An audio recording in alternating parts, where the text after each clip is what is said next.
کسی کا حال کیسے پتہ کرتے ہیں؟ حضور نے فرمایا جابر شادی کی؟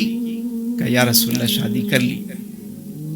اچھا کنواری لڑکی سے کی یا کسی بیوہ سے کی؟ کہا یا رسول اللہ اپنی سے بڑی عمر کی ایک خاتون تھی بیوہ، ان سے شادی کی۔ اس نے پوچھا وہ کیوں؟ تم تو جوان ہو، ینگ ہو، کسی کنواری لڑکی سے شادی کرتے؟ اب دیکھیے کسی کے حالات کیسے معلوم کر رہے ہیں۔ کہنے لگے حضور آپ تو جانتے ہیں میرے والد عبداللہ جو ہے وہ جنگ احد میں شہید ہو گئے، میری 9 بہنیں ہیں، اگر میں کوئی جوان لڑکی لے آتا گھر تو یہ آپس میں لڑتی رہتی اور سارا دن مطلب یہ ساری چیزیں ہوتی۔ اپنی سے بڑی عمر کی خاتون سے شادی اس لیے کی کہ وہ گھر آ جائیں اور گھرداری کے جو معاملات ہیں ان کو سنبھال لیں، اور میری بہنوں کے جو شادی کے رشتے کے معاملات ہیں وہ بھی وہ طے کریں، اور گھر کا انتظام اور انصرام بھی مناسب ہو جائے۔ حضور علیہ السلام نے اپنے صحابی کو دیکھا کہ اس صحابی کو اپنی فیملی کی، اپنی بہنوں کی کتنی پرواہ ہے۔ اپنی سے بڑی عمر کی خاتون سے اس لیے شادی کی تاکہ گھر کا ماحول اچھا رہے۔ اب میرے حضور نے پھر پوچھا صلی اللہ علیہ وسلم، دیکھیے قربان جائیں، میں جابر ہم مدینے سے پہلے ایک جگہ قیام کریں گے اور قافلے کی اطلاع اہل مدینہ کو ہو جائے گی، تمہارے گھر تک بھی اطلاع پہنچ جائے گی، تو تمہاری جو بیوی ہے وہ تکیے لگا کر اچھے کھانے پکا کر خوب سج سنور کر تمہارا استقبال کرنے کے لیے تیار ہو جائے گی۔ حضرت جابر کہنے لگے حضور ہم غریب لوگ، یہ تکیے یہ اچھے کھانے کہاں، بس پیٹ بھر کے کھانا کبھی مل جاتا ہے تو ہم شکر ادا کرتے ہیں۔ گھر کے حالات، حضور نے یوں نہیں پوچھا کہ گھر میں معاملات کیسے، نہیں، صرف ایک سوال کیا تو اندازہ ہو گیا کہ ان کے فیملی کے معاملات اور گھر کے معاملات کیسے ہیں۔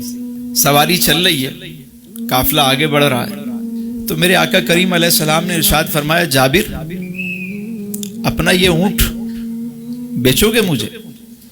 اگر آپ کا حکم ہے پھر تو کوئی بات نہیں، لیکن اگر میری رائے معلوم کرتے ہیں تو حضور میرے پاس تو یہی سواری ہے، اس کو بھی بیچ دوں گا تو میرے پاس کیا بچے گا؟ فرمایا دیکھو تمہارا اونٹ تو اب تازہ ہو گیا، صحت مند ہو گیا ہے، بیچ دو، 1 درہم لے لو اس کا۔ حضرت جابر کہنے لگے حضور 1 درہم، اگر حکم ہے تو پھر تو میں ویسے ہی آپ کی خدمت میں پیش کر دوں گا، لیکن اگر 1 درہم میں اونٹ اور میں 2 لے لو، 3 لے لو، حضور 4 لے لو، اچھا ایسا کرو 10 لے لو۔ گفتگو جاری ہے، حضور نے فرمایا اچھا 20 درہم۔ حضرت جابر مسکرا رہے ہیں، اچھا 30 درہم لے لو، چلو ایسا کرو 40 درہم لے لو۔ جب 40 درہم کی بات آئی تو حضرت جابر بن عبداللہ کہتے ہیں حضور بس اب ٹھیک ہے، اب سودا منظور ہو گئی، ڈیل ڈن ہو گئی، مگر میری ایک شرط ہے۔ فرمایا وہ کیا؟ کہا اونٹ ابھی نہیں دوں گا، جب ہم مدینے پہنچیں گے تو پہلے میں اپنے گھر جاؤں گا، سامان اتاروں گا، اس کے بعد لا کر میں آپ کی خدمت میں پیش کر دوں گا۔ یعنی اگر سودا ابھی ہو گیا تو اب آپ اس کو استعمال نہیں کر سکتے، جب آپ نے بیچ دیا تو انہوں نے اجازت دی۔ حضور نے فرمایا ٹھیک ہے کوئی بات نہیں۔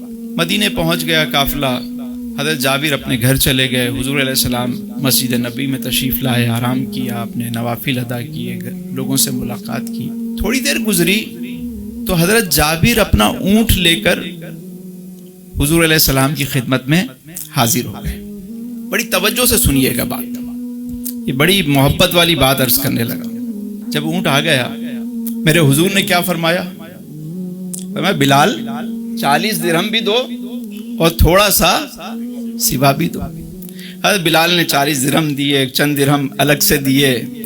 حضرت جابر خوشی خوشی جو ہے وہ جانے لگے کہ بہت مہنگا اونٹ جو ہے وہ میں نے بیچ دیا۔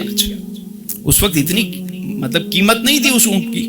جب وہ جانے لگے تو حضور علیہ السلام نے حضرت بلال کو بلایا، بلال ادھر آؤ، یہ اونٹ جا کر جابر کو دے دو، یہ تحفہ دے دو۔ حضرت جابر کو کہا کہ یہ اونٹ جو ہے وہ یہ آپ قبول کریں۔ حضرت جابر کہنے لگے کیا سودا پسند نہیں آیا؟ دوڑے دوڑے حضور کی خدمت میں آئے، سرکار کیا سودا پسند نہیں آیا؟ میرے حضور نے فرمایا سودا بھی پسند آیا اور ہم نے قبول بھی کیا، اب یہ ہماری ملکیت ہے، اب ہم اپنی طرف سے تمہیں گفٹ دیتے ہیں، تحفہ دیتے ہیں۔ طریقہ ہے کسی کی پردہ پوشی، سیلف ریسپیکٹ، کسی کو دینا ہے تو اس انداز سے دینا ہے، خوش کر کے دینا ہے، ایسی ادا سے دینا ہے کہ اسے لینے کے بعد اسے سر نہ جھکانا پڑے،